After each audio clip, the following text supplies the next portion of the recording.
आजचे सत्कार मंत्री आमचे मार्गदर्शक आदरणीय प्रवीणजी सरदेशमुख यांची डॉक्टर बाबासाहेब आंबेडकर तंत्रशास्त्र विद्यापीठ लोणारे सदस्यपदी नियुक्ती झाली आणि सगळ्यांनीच त्यांच्यावर प्रेम करणाऱ्यांनी या कार्यक्रमाचं आयोजन केलं. त्याबद्दल मी सुधीर असतील, प्रवीण, जगन्नाथ पाटील साहेब या सगळ्यांचा पूर्ण टीमचं मी अभिनंदन करेन. एक चांगला उपक्रम आहे आणि या निमित्तानं सगळ्याचा एक गेट टुगेदर होण्याचा योग आला आणि सगळे स्वयंसेवक एका अंडर वन रूफ सगळे भेटत आहे त्याचाही मला खूप आनंद आहे. मी या निमित्तानं उपस्थित आजच्या कार्यक्रमाचे प्रमुख अतिथी आणि ज्यांच्या हस्ते ज्यांच्या शुभ हस्ते प्रवीणजी सत्कार झाला ते माझे मित्र, या जिल्ह्याचे नेते, राज्याचे कॅबिनेट मंत्री संजयजी बनसोडे, माननीय डॉक्टर श्री कारभारी काळूजी, आमचे दुसरे मार्गदर्शक श्री विवेकजी देशपांडे, श्रीमान सुभाषजी सरदेशमुख, माननीय अशोकजी श्री माळकर, रघुनाथजी कोळंबे, विजयजी अय्यर, प्रवीण कस्तुरे, सुधीर दुत्तेकर, जगन्नाथजी पाटील, ॲडव्होकेट व्यंकटरावजी बेदरे, तुकारामजी गोडे, श्री शैलेशजी कुलकर्णी, संजयजी गुरव, माधवराव पाटील टाकळीकर, शैलेश आणि स्वतंत्र करणारे अश्विनीताई गुंजारे, धनंजयजी आमचे मित्र कुलकर्णी या निमित्तानं उपस्थित मंचावरील सर्व मान्यवर, समोरील सर्व मान्यवर, बंधू भगिनी, तरुण मित्रांनो, प्रवीणजीच्या बाबतीमध्ये प्रास्ताविकापासून शेवटच्या म्हणजे विवेकजीच्या आणि त्याच्या भाषणापर्यंत सगळ्यांनी परिचय सगळ्यांचा आहे तरी पण परिचय करून दिलेला आहे. राजकीयकरांनी दिला, शंकर सरांनी दिला आणि उरला सुरला तरी वाचून दाखवला सगळा. आता वेगळं काय सांगावं असं नाही, पण माझे काय जे काय माझं मनोगत मला त्याला सांगितलंय त्यामुळं पुन्हा काही रिपीट येऊ नये. सुधीरने सगळं सांगितलं आमचं काय आहे त्याच्यामुळं तरी होती साहेब रिपीट येणारच आहे. मी सर्वप्रथम तर प्रवीणजीचं अभिनंदन करेन की त्यांना डॉक्टर बाबासाहेब आंबेडकर तंत्रज्ञान विद्यापीठावर त्यांची सदस्य नियुक्ती झाली. खरं तर विवेकजी म्हणलेलं खरं आहे, काही माणसं पदामुळे मोठी होतात आणि काही पद माणसामुळे मोठी होतात, त्यापैकी एक प्रवीणजीचं एक पद आहे ते मी नक्की सांगेन. आणि खासगीमध्ये कुलगुरू साहेबांनी मला सांगितलं खरंच हे प्रवीणजीला लहान पद आहे का? ते तब्येत आता लहान झाली आणि तुम्ही जर पहिलं बघितलं नाही तर तुम्ही अजून ठामपणे म्हणला असता ती खरोखरच लहान पद आहे. इतकी तब्येत त्यांची पूर्वी एकदम धष्टपुष्ट होती, बाळशेदार आधी.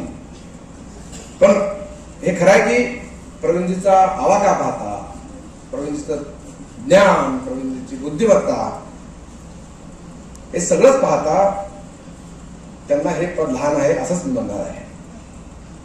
आणि म्हणून संजयजी बनसोडेंना विनंती करतो की आपण जिल्ह्याचे नेते आहात, योग्य ठिकाणी तुमचा कुठे विचार करता येतो का याचाही विचार आपण करावा अशी ही विनंती आपल्याला मी या निमित्तानं करतो. तरी सत्कार मला सत्कार त्यांची जी कर्म आहेत, कारण म्हणजे सुधीरने सांगितलं की प्रवीणजी हे मुंडे साहेबांच्या आणि गडकरी साहेबांच्या मध्ये दुवा होते. त्यांना काय सांगायचं ते ह्यांना सांगायचे, त्यांना काय सांगायचं ते ह्यांना सांगायचं आणि हे जाऊन त्यांना सांगायचे. आणि हेही खरं आहे की मोठी मोठी नेते मंडळी असताना आम्ही तर त्यावेळेस लहान कार्यकर्ते म्हणूनच त्यांच्या अवतीभोवती फिरायचो. पण जिंदूशेठच्या घरी असेल किंवा रेस्ट हाऊसला असेल सगळे मोठे मोठे नेते बाजूला प्रवीणजीला घेऊन खांद्याला पुंडे साहेब घेऊन बोलतायत. त्यावेळेस ते कनिष्ठ अभियंता होते खरं म्हणजे आपलं सरकार असताना, त्यावेळेस नितीनचे पीडब्ल्यू मिनिस्टर होते त्यावेळेस. म्हणजे हे सगळ्या कुतूहलाचा विषय असायचा. त्यामुळे प्रवीणचा दरारा होता सगळं. आता कमी आहे असं म्हटलं ना, अजूनही आहेच. पण आम्हा कार्यकर्त्यासाठी तरी प्रवीणजी म्हणजे सुधीरने म्हटल्याप्रमाणे एक आश्वासक ठिकाण आणि चालतोबद्ध विद्यापीठ हे खरंच आहे. आता जरी त्या विद्यापीठात सदस्य झाले असतील तरी स्वतः इटसेल्फ एक चालतोबद्ध विद्यापीठ आहे. म्हणून प्रवीणजी तुम्हाला विनंती करणार आहे, ज्या विद्यापीठात तुम्ही सदस्य आहात, कुलगुरू पण इथं आहेत, त्या पार्टूचं काय इथं आम्हाला उपयुक्त आहे, आम्हाला कळलं काय नाही. हा म्हणजे आमचं लातूर म्हणजे इंजिनियर बनायची मशीन आहे. डॉक्टर इंजिनियर कुठं बनतात तर लातूरमध्ये बनतात. ते मॅन्युफॅक्चरिंग युनिटच आहे. त्यामुळं असलं विद्यापीठ जे तंत्रज्ञानाशी सुसंगत आहे त्याची उपशाखा म्हणा, उपकेंद्र म्हणा, सबसेंटर म्हणा, हे आम्हाला लातूरला मिळावं ही विनंती आपल्याला मी या भागाचा आमदार म्हणून या निमित्तानं करणार आहे. त्यांच्या पहिले उद्या सांगत होतो. हे खरं आहे की आमच्या भारतीय जनता पार्टीचा ज्यावेळेस विरोधामध्ये होतो त्यावेळेस लहान असताना आमच्या भांडणं व्हायची, कुठाने व्हायची, काय ना काय, आणि सगळे जायचे प्रवीणच्या घरी. त्या लोखंडी पायऱ्या मला आठवतात, डोक्याला लागून येऊन नाही वापर जाणार आहे. आता आहे त्याला माहित नाही, वास्तूमध्ये बसलं नसतं मी काढणार. पण आम्ही त्यातले जायचं आणि प्रवीणजीला आम्ही घराणा करायचं, ज्याच्यासोबत तेही घराणा करायला प्रवीणजीकडे यायचा. म्हणजे ऍक्च्युली प्रत्यक्ष भाजपाचा काही संबंध नसला तरी भारतीय जनता पार्टीवर कंट्रोल मात्र त्यावेळेस प्रवीणजीचं असायचं. आणि आजही ते आहे असं मी या निमित्तानं म्हणेन. अनेक विषयात त्यांनी प्रावीण्य मिळवलेलं आहे. त्याचं नावच प्रवीण आहे. त्यांनी IIT मध्ये विद्यार्थी तयार केले, त्याचा IRS झाला, तेही सांगितलं गेलं. आणि लातूरकरांना नवनिर्माण प्रतिष्ठानच्या माध्यमातून त्यांनी लातूरकरांची जी भूक आहे ती शंभराचं बरं करतात. मोठे मोठे वक्ते आणून त्यांना या निमित्तानं व्याख्यान द्यायला किंवा व्याख्याते निर्माण करणे आमच्या भागामध्ये त्यांना आवड आहे. आणि सावरकरांच्या वर्ष त्यांचं प्रेम, सावरकरांच्या विषयी त्यांची व्याख्या, त्यांनी जी व्याख्यानं ठेवली होती ते तर अलौकिकच आहे. पण हे सगळं करत असताना प्रवीणजींचं एक वैशिष्ट्य आहे, इतका परिचय आहे सगळ्यांचा. पण अरे मुंडे साहेबांचा कार्यकर्ता म्हणून अनेकांनी शिक्षण सुद्धा काढल्या, काय गुद्दऱ्या केल्या, मोठे मोठे कामं केली. पण प्रवीणजी जसे होते 30 वर्षापूर्वी तसेच आज पण आहे. शरीराला कमी झाले पण आधाराला काय वाढलं दिसत नाही. हे किती बघा, ज्या माणसांना मुंडे गडकरी जवळ आहे त्या माणसाला काही करू नये काय कुलकर्णी साहेब. पण असं असताना सुद्धा प्रवीणजींनी मात्र त्यांच्या मैत्रीमध्ये असणार, त्यांच्या प्रेमामध्ये राहण्याचंच पसंत केलं.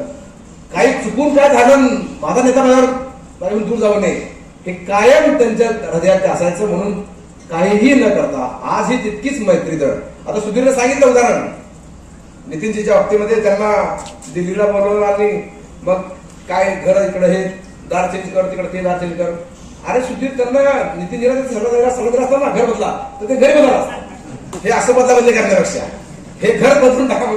नितीनजी घरी बदलले असते. इतकी ताकद नाही नितीनजींचं. बांधकाम करायला बदललं ते. नागपूरचं सुद्धा घर तुम्ही नितीन बांधकाम जाऊन या, काय चाललंय पुन्हा पाडापडी करायला लावून काढली. आता जाऊन या काय घरचं बांधकाम चालू आहे. पुन्हा आपण सगळ्यांनीच खरं म्हणजे त्याचं कौतुक केलेलं आहे, तर ते कौतुकास पात्रच आहे. खरं म्हणजे आता सुहासजींनी सांगितलं की आई मराठीच्या आणि वडील गणिताचे आहेत. हे जरा कॉन्ट्रास्ट होतं ना. तसंच आपण आजही ते एकीकडे ते तंत्रज्ञान विद्यापीठाचे सदस्य आहेत आणि वास्तुशास्त्र म्हणजे एकाच वेळी MBBS आणि BMS केलं झालंय. असं एक वेगळं रसायन, वेगळं रसायन प्रवीणच्या माध्यमातून आपल्याला पाहायला मिळतं. खरं म्हणजे प्रवीणजी आम्हा सगळ्या कार्यकर्त्यांना, भारतीय जनता पार्टीच्या आमच्या पिढीच्या कार्यकर्त्यांना सगळ्यांना एक प्रेरणास्त्रोत आहे. एक ज्याच्या खांद्यावरती डोकं ठेवून रडावं असा खंदा, असाचा चेहरा म्हणण्यापेक्षा मी असा खंदा म्हणेन. कारण असा एक खंदा आम्हाला त्या काळात मिळायचा. आणि असं जरुरी नाही की आपणच काहीतरी सांगावं. प्रवीणजी स्वतः फोन करून सांगायचे, अभिमन्यू हे असं तू करायला नको होतं, हे तुझं चुकलेलं आहे असं. आणि आम्ही तितकं नम्रपणे ऐकलेलं आहे. आणि आजही प्रवीणजी तुमचा वेळ ऐकतो. आजही आम्ही त्याच भूमिकेत आहोत. आणि तोच अभिमन्यू, मी आमदार वगैरे नाही, मी आज आलो, मला प्रवीणनी फोन केला, अरे जगन्नाथ पाटलाचा मला पहिल्यांदा फोन आला, असा कार्यक्रम प्रवीण जगन नक्की गेला. पुन्हा प्रवीणचा आला, पुन्हा सुधीर आला. मला भेटायला यायचं, कशाला भेटायला यायचं, मी तुम्हाला भेटायला यायचं. प्रवीणजी निमंत्रण द्यायला, निमंत्रण त्याला माझ्याकडे यायला, आणि ते प्रवीणजीचं इतका मोठा मी नाही, मी येऊन निमंत्रण स्वीकारतो. मी रेस्टॉरंटला स्वतः आलो, तुझं निमंत्रण स्वीकारलं. कारण प्रवीणजींच्या मार्गदर्शनाखाली आम्ही घडलो. काही आगावपणा केला नाही, सांभाळून घेतलेला आहे आम्हाला. त्यामुळं प्रवीणजी मी तसाच आहे, जसा अभिमन्यू होता. पण जो एक्झॉस्ट होता तो मी आता बऱ्यापैकी कमी केला आहे. ते तुम्हाला यात दिसत असेल. कधी कधी आम्ही चिडायचो नाही का, आमच्या काय झालं की प्रवीणजी मग हे तुम्ही अशी बाजू घेता, तुम्ही असं करता तसं करता, आम्ही कधी कधी रागावलो प्रवीणजीवर. पण प्रवीणचा जरी कोणी रागावला असेल तर प्रवीणजी कधीही त्या माणसाकडे रागावून बघितलेलं नाही किंवा राग मनात ठेवला नाही. हे त्यांचं एक गुणवैशिष्ट्य विशेष उल्लेखनीय आहे. म्हणून प्रवीणजी तुम्हाला मी या विद्यापीठाच्या कामामध्ये शुभेच्छा देतो. इतकंच नाही, यापेक्षा आणखी काय करता येत असेल, जिथं कुठं माझी मदत लागेल ती पूर्ण 100% प्रामाणिकपणे मी मदत करेन एवढं आश्वासन देतो. आणि मला या कार्यक्रमाला बोलवलं याबद्दल संयोजकाचे आभार मानतो. थांबतो. जय जय महाराष्ट्र. धन्यवाद.